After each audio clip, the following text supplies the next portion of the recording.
White mom gives birth to black twins. But the real twist came 11 years later. Claire always knew motherhood would change her. But nothing could have prepared her for what happened in that delivery room. 8:34, she was ready. She and her husband Jason had spent months preparing. The nursery was painted a soft pastel green. Matching teddy bears sat neatly on the shelves. Tiny, monogrammed onesies were folded in drawers, and Claire had already imagined dressing her newborn daughters in the tiny white booties she'd carefully picked out for their ride home from the hospital. But when the first baby was born, a strange silence filled the room. And when the second arrived, that silence turned heavy, almost stunned. Two beautiful twin girls. Black, soft brown skin, delicate curls, wide, deep brown eyes. Claire, exhausted and breathless, looked at them and smiled through her tears. "They're perfect," she whispered.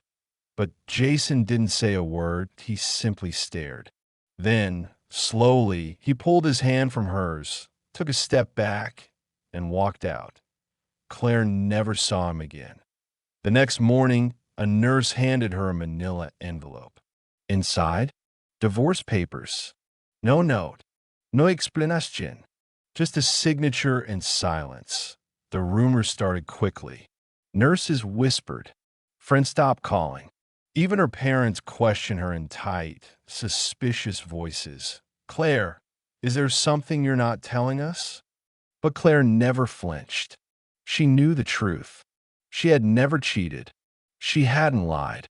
And those twin girls, those two tiny miracles, were hers. That was all that mattered. She named them Zaria and Zania. She sold her engagement ring, moved into a small two-bedroom apartment in a modest part of town, found a job at the community center, picked up accounting gigs at night. She poured every ounce of her being into raising her daughters. Zaria was calm, reflective, an old soul in a young body. She loved books, puzzles, winter sweaters, and quiet corners.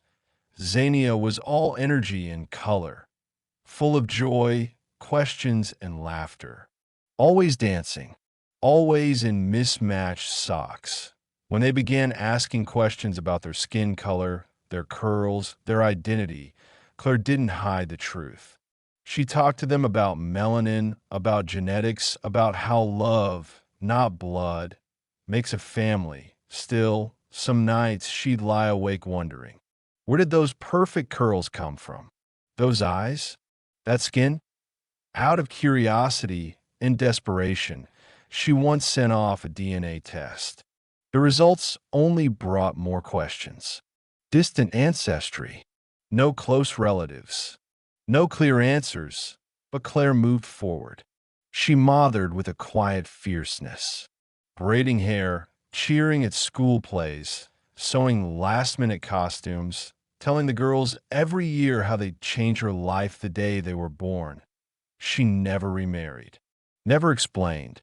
She didn't have to until 11 years later, when the real surprise arrived at IT was a Saturday morning. Claire came downstairs to find both girls sitting on the couch, each holding a newborn. Claire froze. Zaria, in her cream turtleneck, held a sleeping baby with practiced calm. Zania, in her favorite star-covered pajamas, beamed as the baby in her lap gurgled softly. "Girls," Claire gasped. "What? What is this?" Zaria met her eyes. "She gave them to us. She said you'd know what to do." Zania added quietly that Claire's knees gave out.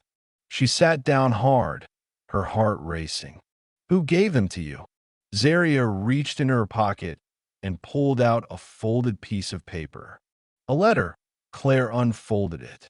Her hands trembled. The handwriting was shaky, but the name at the bottom stopped her cold.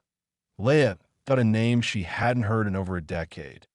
Leah, formerly Leela, had been the shy, quiet biracial foster girl Claire cared for briefly when the twins were just babies. She had only been 7.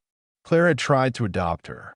She remembered Leia asking to call her Mama Claire when no one was listening. But a court date changed everything. A distant relative showed up. Custody shifted. And just like that, Leia was gone. Claire had stood on the porch and watched a crying little girl vanish into the back seat of a stranger's car. Now, 11 years later, she had returned. Not in person, but through 2 newborns and a letter. "Where did you see her?" Claire asked, her voice tight. "Outside the library," Zaria said. She looked scared. She said we reminded her of someone. "She asked if you were our mom," Zania added. "Then she handed us the babies and cried. She said, 'Tell her I'm sorry. Tell her I remembered.'" Claire clutched the babies gently, her eyes wet. One of them stirred, curling tiny fingers around her hand. Later that day, Claire called Child Protective Services. She told them everything. The letter, her past with Leia, the babies. They opened an emergency custody case. Leia had named them Mike and Grace. And just like that, Claire was a mother all over again. The house filled with lullabies, bottle warmers, diaper changes, and midnight cries. But this time, Claire wasn't alone. Zaria and Zania were natural big sisters, tender and competent beyond their years. "You're a natural," the caseworker told Claire during a home visit. Claire smiled. "This isn't my first time." Weeks passed. Then, one rainy Thursday morning, there was a knock at the door. Claire opened it, and there she was, Leia, soaked, shaking, barely recognizable, but unmistakably her. "I didn't know if you'd hate me," she said, voice breaking. Claire didn't speak. She stepped forward and pulled Leia into a hug. The girl, now a trembling young woman, sobbed in her shoulder. Inside, Zaria and Zania watched from the living room. One of the babies cried. Leia stepped in slowly, eyes wide as she knelt beside the newborns. "I didn't know what to do," she whispered. "But I remembered this house. I remembered you." Claire touched her shoulder. "You did the bravest thing. You brought them home." Leia's voice quivered. "Can I stay?" Claire answered without hesitation. "You never left." Leia moved into the guest room. She started therapy, met with a social worker, took small, steady steps toward healing point one night. While folding baby clothes, she turned to Claire. "I used to dream about her house. Not the furniture, just the feeling." Claire squeezed her hand gently. "Neither did I." Eventually, CPS offered Claire legal guardianship of the babies. Leia, now 17, wanted to stay involved, but asked Claire to be their primary guardian until she could fully stand on her own. Claire agreed, gladly. And when the paperwork was signed, Claire stood in her living room surrounded by a patchwork family made entirely of Love Point, 2 beautiful black daughters by birth point, 2 white infants by choice, and a grown girl she had once mothered, returned, healed, and home again. They had once called her a liar. Now they just called her Mom.